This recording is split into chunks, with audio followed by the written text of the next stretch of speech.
más para despedida, dice ahí. Primero agradecerle mucho al diputado González Murillo la consideración del voto de confianza y reiterar el compromiso que tenemos desde la Secretaría por instrucciones del presidente de conducirnos siempre con apego a derecho, siempre con esta voluntad de transparencia, siempre la convicción de rendir cuentas y de hacerlo frente a esta comisión de seguimiento y otras instancias de las múltiples en donde el desempeño de la Secretaría nos permite acreditar la conducta con convicción transparente que el presidente nos ha instruido. Aprovechando el comentario del diputado, el futuro senador Pinto, comentar que ya este año hemos tenido algunos procesos electorales. El de Colima, importante entre ellos, pero se han tenido ya elecciones de carácter especial en los estados de Tabasco, en el estado de México, en el estado de Aguascalientes, en el estado de Guerrero, en donde este blindaje ha sido puesto a prueba y ha funcionado bien. Esto es un proceso de blindaje que ha surgido de la propia experiencia en los procesos electorales de los que ya hemos sido testigos este año. Es cierto, como dijo la diputada Cuenca, que hay que sumar y está contemplado de los 14 el proceso de elección del constituyente en la Ciudad de México, pero yo señalaría que por encima de los 14 que habrán de tener lugar el 5 de junio, ya tuvieron lugar 5 procesos electorales durante este año, uno de ellos para la elección de gobernador, otras 4 elecciones especiales, y en todos ellos el balance de la participación de la Secretaría ha sido positivo y nos ha permitido con base en ellos reforzar los elementos de este blindaje y comprometernos por lo tanto a mantener esta actitud. Y el caso específico de Colima permitió apreciar un elemento adicional. Muchos de los programas de la Secretaría son programas que tienen continuidad en el tiempo. Hay algunos de ellos que son o que se dan de manera temporal. El caso concreto, por ejemplo, de Colima, de Jalisco, en Nayarit y de Michoacán al amparo del huracán que tuvo lugar previo a las elecciones. Y ahí me dio un ejercicio transparente y ciudadano. Justamente en este ánimo de los contadores sociales, el levantamiento de los padrones y de las necesidades de atención en las comunidades afectadas por Patricia se hizo de cara al ciudadano se hizo también la entrega, lo que nos permitió cerciorarnos que desde la constitución del padrón hasta la entrega de los apoyos, estos se hicieron con absoluta transparencia, lo que permitió que una participación no sujeta a padrón, no sujeta a calendario, extraordinario por la propia naturaleza del siniestro que le dio objeto, también ahí el ejercicio de control y de acompañamiento ciudadano fue exitoso y no tuvo repercusión alguna en los procesos electorales, por lo que vimos y aprendimos en Colima a nivel local, hoy nos permite señalar con contundencia que en los procesos electorales, que ya han sido 5 este año en tantas entidades federativas, se han desahogado de forma transparente y en donde el blindaje ha acreditado resultados adecuados. Por cuanto al comentario que hace el diputado Álvarez, es señalar que mucho de lo que estamos haciendo en los programas se da justamente en la convicción de construir un país de derechos, de construir un país en donde estos derechos además sean vigentes, se puedan ejercer y se puedan ejercer superando los umbrales que el propio Congreso nos definió. El Congreso, en un ejercicio ya de consenso no solo político sino jurídico, estableció cuáles eran los umbrales que teníamos que revisar en materia de inclusión, umbrales que tienen que ver con ingresos, pero que no se agotan en los ingresos, sino que nos obligan a trabajar también en asegurarnos que la educación, la salud, la vivienda y la alimentación estén presentes de manera permanente.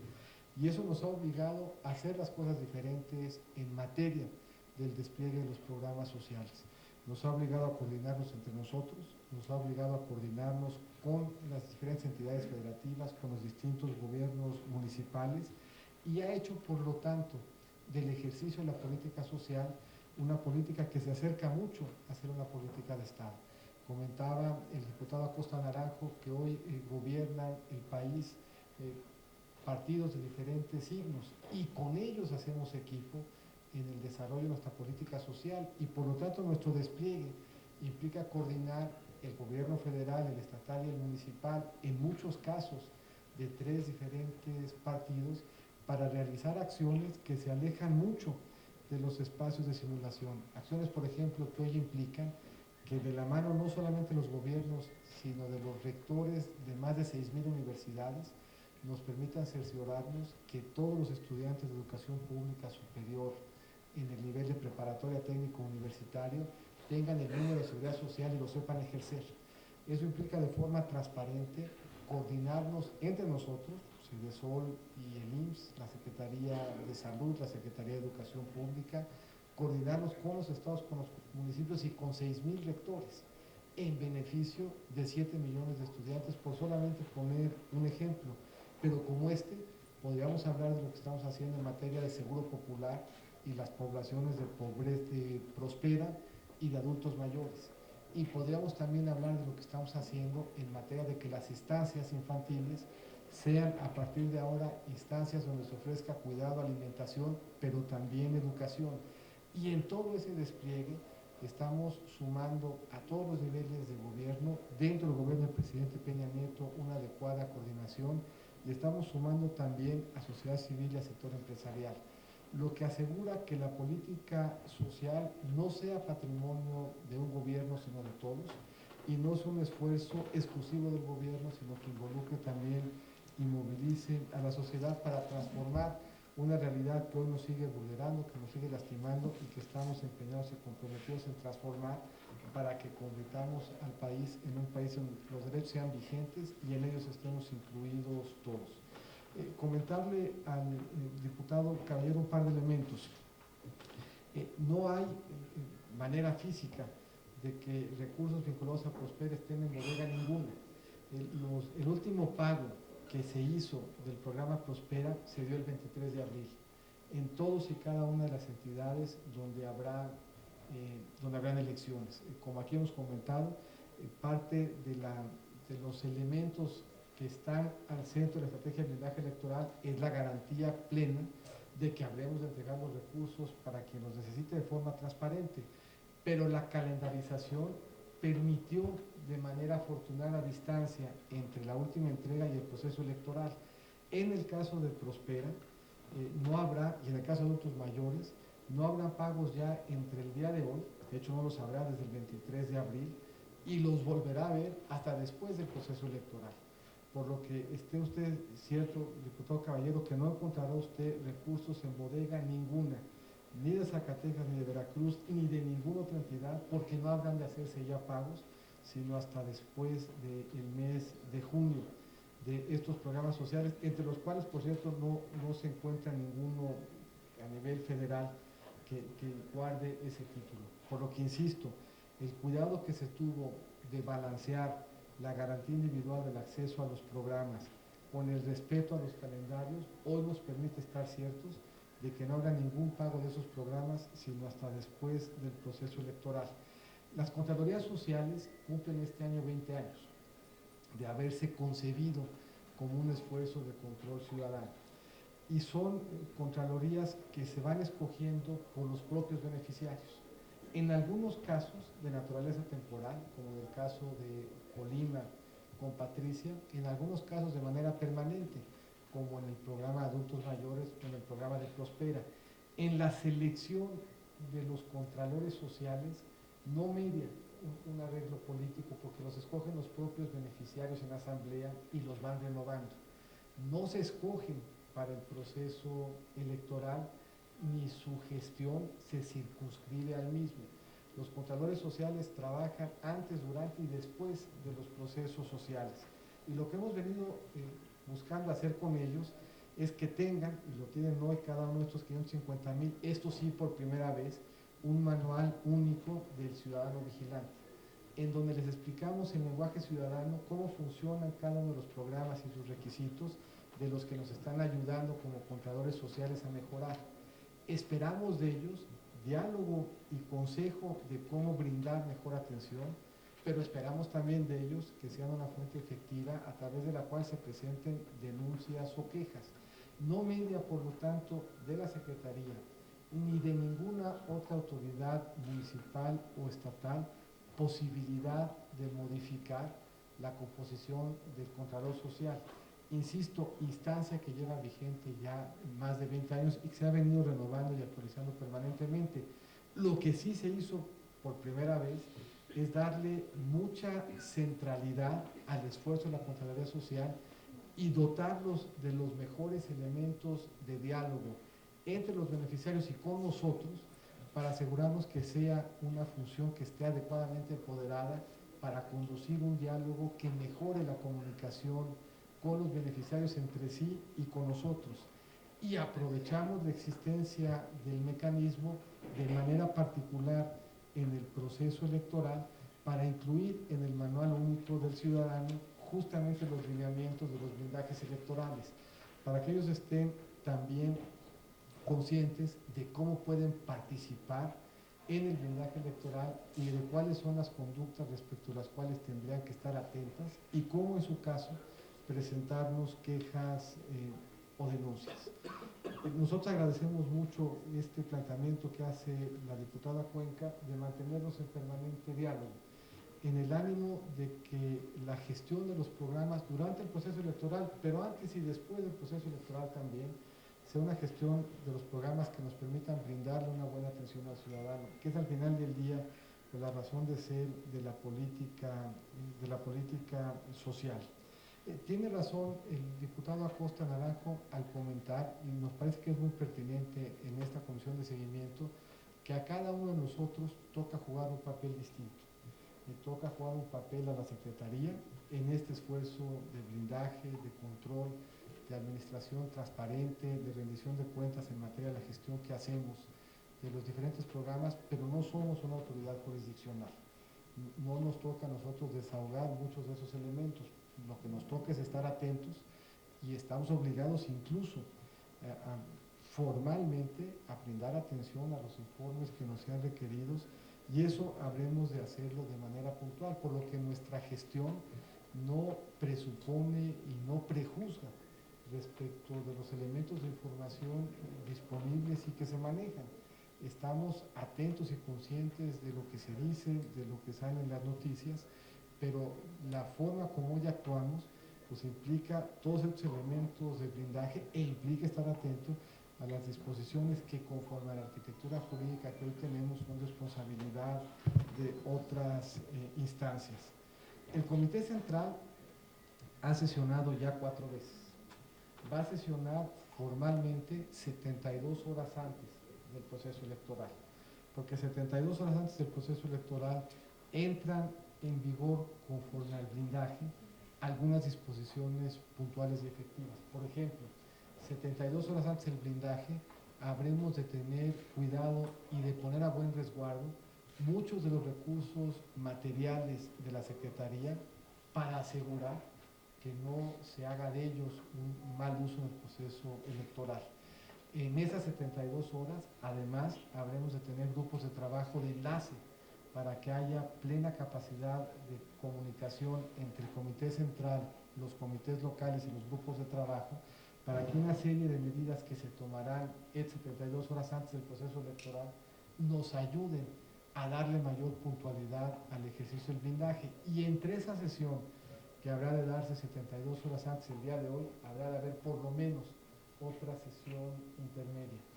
En los comités locales hemos buscado involucrar y tener diálogo con los poderes legislativos, con la sociedad civil, con las instancias de fiscalización locales también, para que participen de ese espacio de diálogo, y nos parece que es un acierto y estamos en la mejor disposición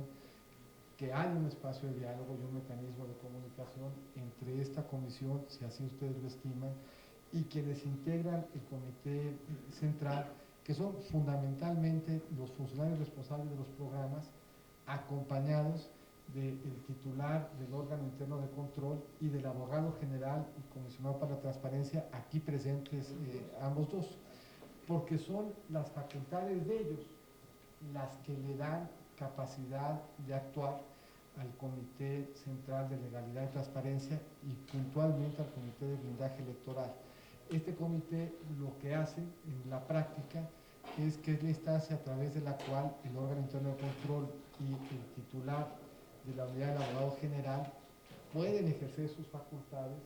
en ánimo de darle un puntual ejercicio a las facultades que tienen al amparo de este instrumento de diálogo que se constituyó. Yo quisiera hacer un comentario respecto de los perfiles de los diferentes funcionarios.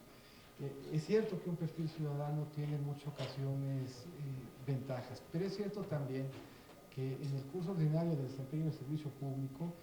la vocación, la emoción y el compromiso partidista también lo tiene. Y yo creo que vale la pena en este ejercicio en el que ustedes están involucrados, porque todos quienes aquí están tienen una vocación partidista, tienen una trayectoria partidista. Tenemos además la fortuna de conocernos de tiempo atrás, y yo quisiera reiterar en presencia de ustedes que con quienes hemos tenido que trabajar ya mucho tiempo, no habría de mi parte más que reconocimiento a una trayectoria de compromiso, a una trayectoria de entrega, a una trayectoria de vocación que tiene entre sus elementos pues, la emoción de una convicción política.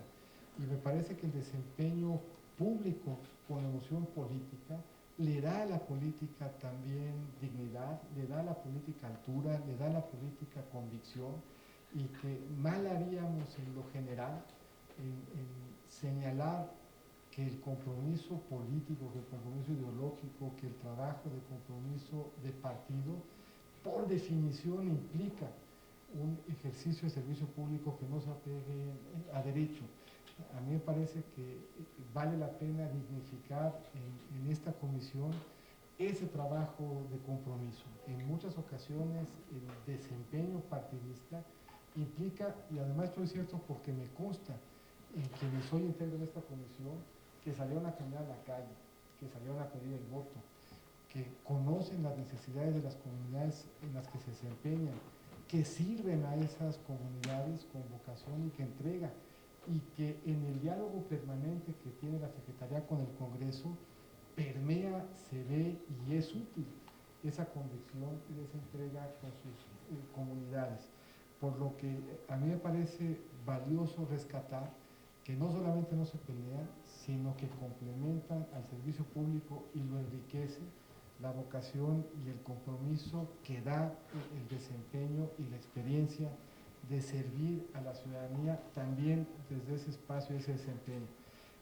con el límite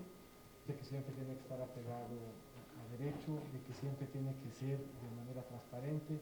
de que ya en el desempeño de la función pública y de un puesto público, el espacio de ilusión partidista tiene que estar atemperado y limitado por el cumplimiento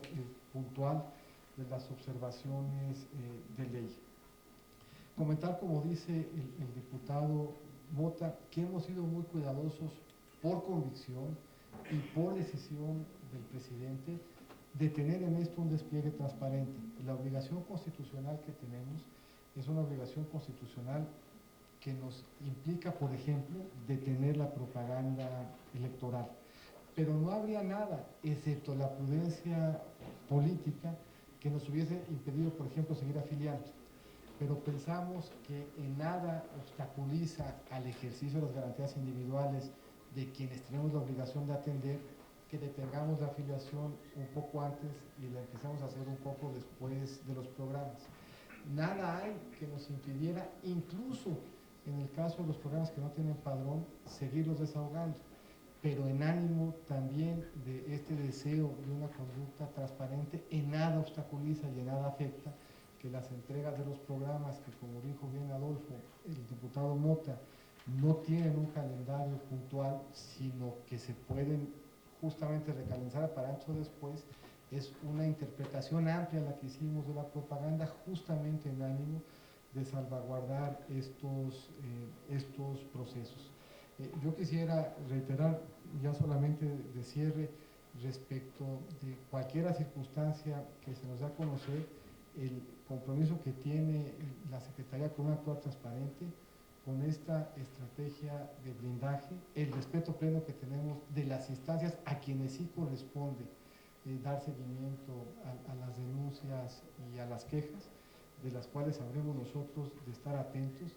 pero en la convicción, de nuevo, de señalar y de comentar que tan solo este año ya pasamos por 5 procesos electorales y lo hicimos bien, y que estaremos ciertos de transitar por los que siguen en este entorno de una conducta respetuosa de nuestro marco jurídico y en pleno diálogo y cercanía con ustedes. Yo les agradezco de nuevo el espacio, la atención y la posibilidad de comentar con ustedes qué es lo que estamos haciendo en materia de este blindaje electoral. Muchas gracias, señor secretario.